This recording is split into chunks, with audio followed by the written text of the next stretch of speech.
Jangan lupa klik www.recobuntungfm.com. Baik pemirsa, terima kasih untuk kebersamaannya di kesempatan siang hari ini bersama Ica Dara di Warta Nada Reco Buntung ya.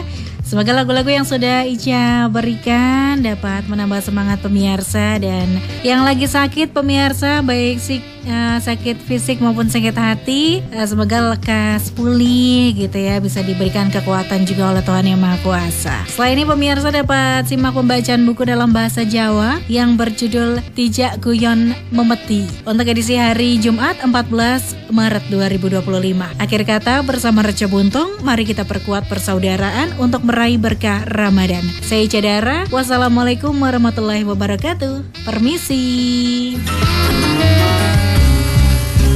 Warta Nada spesial lagu-lagu Kos Plus dan Kos Bersaudara hadir setiap hari menghibur pemirsa di Reco Buntung 99,4 FM Citra Radio Keluarga.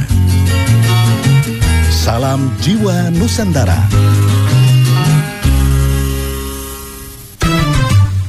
99,4 FM Reco Buntung, Yogyakarta.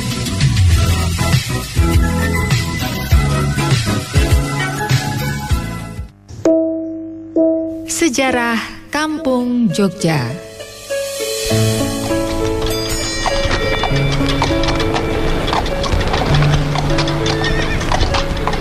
Bun, itu bangunan apa namanya yang dekat lapangan? Besar sekali ya, Bun. Oh, itu namanya keraton, Kak.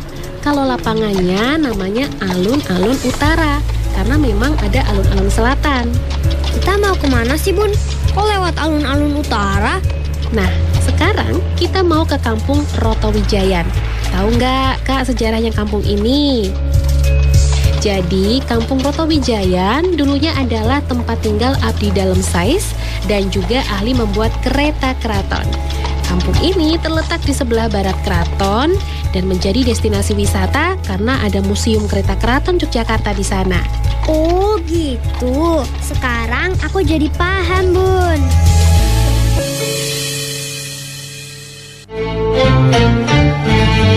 Mutiara Hikmah bersama PPPA Darul Quran. Jangan suka memulai sifat-sifat jelek, nanti menjadi kebiasaan, termasuk sifat gampang berutang. Ramadan bersama Reco Buntung, menguatkan persaudaraan, meraih berkah.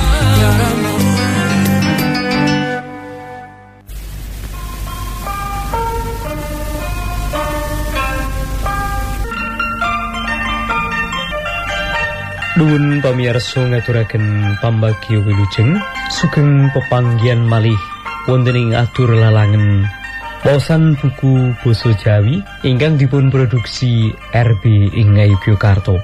Mugi atur pisungsung menika katampiya kanthi renaning penggalih. Menggah samangke ngaturaken cariyos cekak layang kanggo Yani seratanipun Zudet kapetik saking kulawarti Joko Lodang Ngayogyakarta.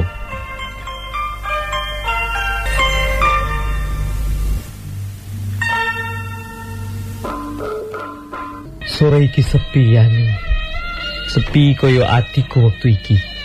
Mung swara banyu ceblok saka langit kang riwis-riwis natap kekudungan iringan omahku kang keprungu. Ing panggonanmu mesti yo akeh udan kaya ing kuthaku wektu iki. Tambah maneh Malang kutane adem pisan. Ing wektu senggang kaya iki, aku njur kelingan nalikane aku lan kowe isih anyaran tepung ing patemunan rapat di awake dhewe isih sekolah nunggal kutha biyen. Dasar aku wong sugih omong lan kendel. Senajan kowe nunggu anteng meneng ing pojokan sanggar, aku nekat nyedaki kowe. Sajake atiku kok katut ing anggamu. Sampeyan saka ngendi, Mbak? Saka Semia. Utusan saka Semia piro? Loro. Aku karo Anto kae. Aku lan kowe banjur meneng. Kanca-kanca si durung teko kabeh. Siji loro padha mlebu metu ruangan. Sadurunge aku nyedhaki kowe, aku luwih dhisik takon Herman sing kenal karo kowe. Lan dheweke uga kancaku. Njur aku wani sembranan karo kowe.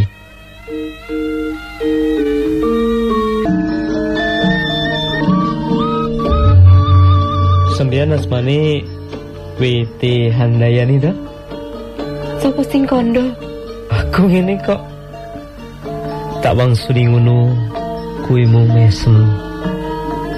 Yo esemu kuwi sing kala-kala aku ngiling-iling kuwi. Bubar pertemuan aku isih kok bertakon lan nggodho sliramu. Jalan Brono, pareng Mbak. Entuk. Mengkono sing nesu. Tak godho ngono mau, kowe njur mecucu sajak lucu. Nanging aku seneng.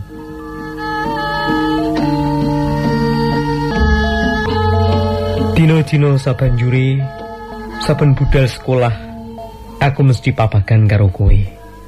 Lan ora lali padha mantuk lan mesem. Lan saben ono pertemuan, aku ajek lungguh njejeri kowe. Suwi-suwi serawungku karo kowe tambah rapet. Lan aku wani dolan menyang omahmu. Lan aku isih eling nalika taman kota ana pasar malam kae. Kakak pembina nugasake awake dhewe sak kanca njogo sepeda. Lan kebeneran dina iku malam Minggu.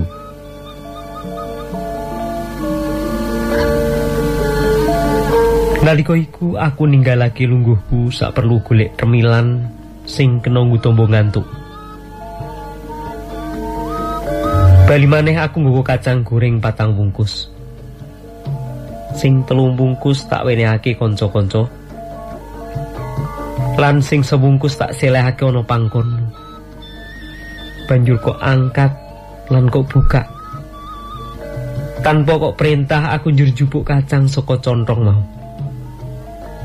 Karo cerita ngalur ngidul, kacang goreng padha gentenan mlebu go garbo. Suwi-suwi kacang sing ana contong saya jero dununge. Lan iku mau jalari jupuke saka contong rada kewuan. Nalika iku contong kok cekel tangan kiwa. Aku njur gegem tanganmu sing nyekel contong mau nganggo tangan kiwaku. Lan tanganku sing tengen ngrogoh contong isi kacang. Kanthi mengkono, kanca-kanca sajedhake dhewe ora weruh yen aku nyekel tanganmu. Kowe meneng wae. Atiku mongkok mbedodok sak gunung lawu. Iku mertandani yen sliramu uga seneng karo aku.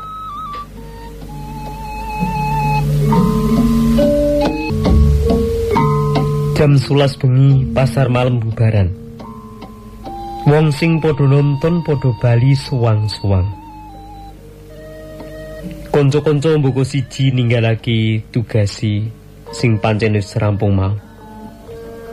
Aku njur tawa jasa marang kowe. Tak terke yo. Sliramu mantuk.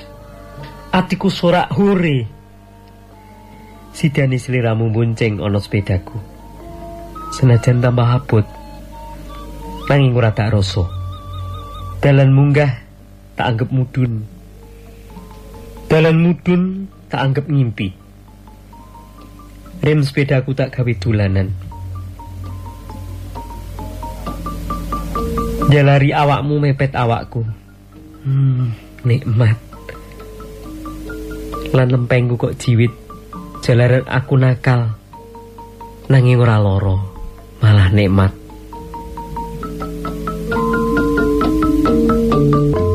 Seprapat jam wis tekan latar omahmu. Sepi. Peteng. Awit wit jeruk ing latarmu kae ketel banget. Nalika kowe arep jumanggah tumuju lawang. Tanganmu tak gondeli raja swara. Kowe kaget. Sepedaku njur tak jagang. Tanpa njaluk palilah, kowe tak rangkul wani. Kowe njulo kaget. nanging lambemu wis ora bisa kumecap. Alon krasa ana tangan ngrangkul bangkeanku. Kaya-kaya iman arep nguwali. Wiwit iku srawungku karo kowe luwih dening rapet. Nanging aku ora tau woro-woro yen kowe pacarku. Lan aku uga ora tau kondo yen aku tresnani kowe. Ning sejatine aku seneng karo kowe. Nganti wekasan kowe sekolah ning Malang lan aku ana Bogor. Lan aku ora meni alamatku sing ana Bogor. Lan kowe uga ora meni alamatmu sing ana Malang. Lan suwe banget aku lan kowe ora kabar ginabar. Nganti nalika aku wis tingkat 3, aku meruhi ana layang saka kowe sing kok kirim menyang omahku. Layangku wis suwi. Nanging dening keluargaku ora dikirim yang Bogor. Awit aku wis matur karo wong omah yen dina riyaya iku aku bali. Lan temenan aku bali lan nemu layangmu mau. Aku njur ngerti alamatmu sing ana Malang. Aku njur nulis layang kanggo kuwi. Suwe-suwe aku lan kuwi kerep layang-layangan. Kaya dhek isih sekolah dadi sak kutha biyen. Senajan aku wis dipek mantu dening wong Sunda. Nalika aku bali liburan ndek mben kae, aku dolan nyang omahmu. Awit kowe yo libur. Kowe mundhak ayu lan tetep lugu, kaya dhek isih dadi sak kutha biyen. Lan sing banget janget ing atiku, yaiku nalika aku menehi sebutan Yani marang kowe. Saka jenengmu Wati Tuti Handayani iku, tak jupuk Yani ngono wae. Iku mung aku sing nganggo yen kanca-kanca nyeluk kowe Tuti, yen aku Yani. Rambutmu isi panggah dawa kaya biyen. Awakmu mundhak langsing, ora lemu kaya biyen. Iku sing marai kowe mundhak ayu. Lan srawungmu luwih akrab maneh katimbang biyen. Kowe njur ngajak nonton aku nyang bioskop di Payana. Aku manut, iku betik enggonku kangen marang kowe. Sejatine aku arep nolak. Nanging aku wedi yen natoni atimu. Lan nalika numpak becak bali saka nonton, sirahmu kok tumpangake pundakku. Suro grimisku meritik ing plastik tutup becak sing tak tumpaki karo kowe. Mbuh marga apa? Dumadakan kowe ngrangkul aku. Ing batin aku mung kandha yen kowe mesti kangen. Nanging aku wedi ngadepi kenyataan iki, Yani.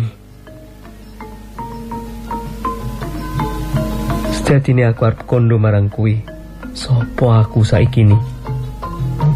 Nanging aku ora kuwasa ngucap. Aku wedi, Yani. Seminggu sabubare kedadian iku, aku bari menyang Bogor. Lan kowe ngeterake lungaku. Sepur tatar maja iku ninggalake kutha kelahiranku kang kelawan nggo tumetes sing eluhmu. Aku trenyuh, Yani. Aku iling marang bojoku sing lagi wae babaran sing tak tinggal ana Bogor kono. Lan uga mesakake kowe. Kowe sing tresnani aku. Lan aku wis ana sing tresnani. Sawise teko Bogor, aku nulis layang kanggo kowe. Sing isine ngandhakake yen aku wis duwe anak siji. Lan seminggu sabubare iku, aku nampa layang sing kok alamatake kampus kaya biasane. Yo layang saka kowe mau sing jalari aku nulis layang iki. Mas, ora ngira yen panjenengan tega ninggalake aku. sing kawit pisah biyen tansah ngenteni panjenengan. Nanging saiki wis kagungan putra.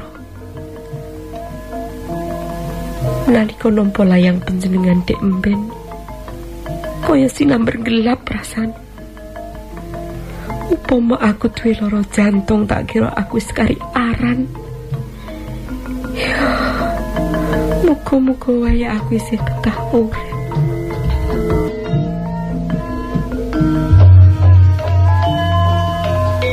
Layang saka kowe iku tak simpen rapet ana lembaran sejarahku Yani. Lan liwat tulisan iki aku mungarep kondo marang sliramu. Yen sejatine aku uga tresnani kowe. Ning priye? Aku wis duwe anak lan bojo. Apa mungkin? Aku njur kelingan lagune Ebit Ki Adi. Sing ngandhakake yen katresnaniku ora kudu ketemu. Mula sing gedhe pangapuramu Yani.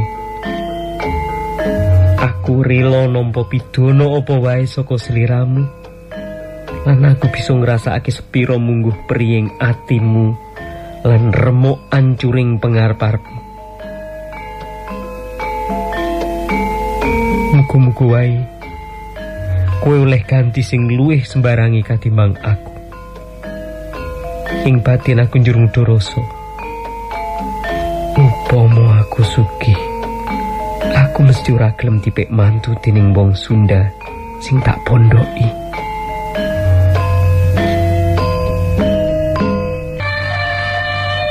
Mekaten pamirsa, menggah babaring cariyos cekak layang kanggo Yani, seratanipun Judet ingkang kapetik saking Korwarti Joko Lodang.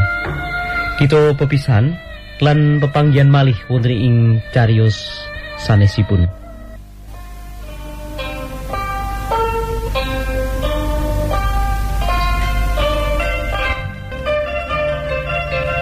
Cekap semanten pamirsa menggah atur lelangen waosan buku basa Jawi ingkang dipun produksi RB ing Ngayogyakarta.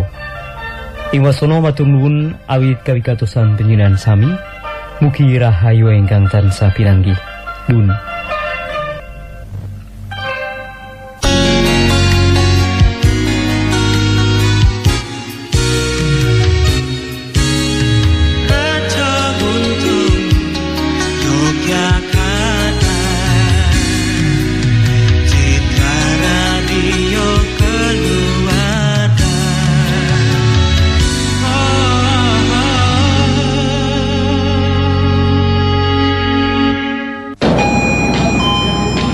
Rin, ini udah masuk sholat zuhur ya. Padahal kita sampai di stasiun terakhir masih jam 4 sore nanti. Terus sholatnya enaknya di kereta atau entar aja kalau udah sampai terus kalian sholat asar? Iya ya Wi, baiknya kapan ya? Nah, jika pemirsa banyak memiliki pertanyaan tentang agama Islam, langsung saja dengarkan acara Lentera Rohani di Reco Buntung 99,4 FM setiap hari mulai jam 5 sampai dengan jam 6 pagi. Semua pertanyaan pemirsa akan dijawab langsung oleh Ustadz atau Ustazah. Jadi nggak bingung lagi kan sekarang?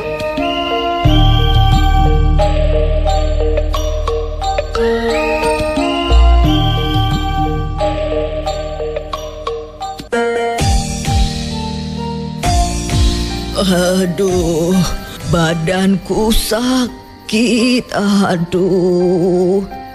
Kakek Pinus merintih kesakitan. Terus Tutu berusaha untuk menenangkan sang kakek. Tenang, Kek, tenang. Saya akan segera memanggil dokter ya, Kek. Tupai kecil itu lalu melompat dari satu dahan ke dahan pohon lain.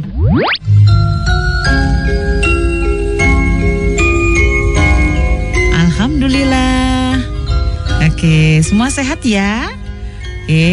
Sudah siap? Tampil unjuk kebolehan di Kumpul Bocah di Radio Reco Buntung. Assalamualaikum Assalamualaikum. Waalaikumsalam warahmatullahi wabarakatuh. Dengan siapakah Bunda bicara? Jihan. Aku anak Jogja asli. Aku dengerin radio loh. Dengerin radio yang ada acara untuk anak-anak. Ya dengerin Radio Rejo Buntung.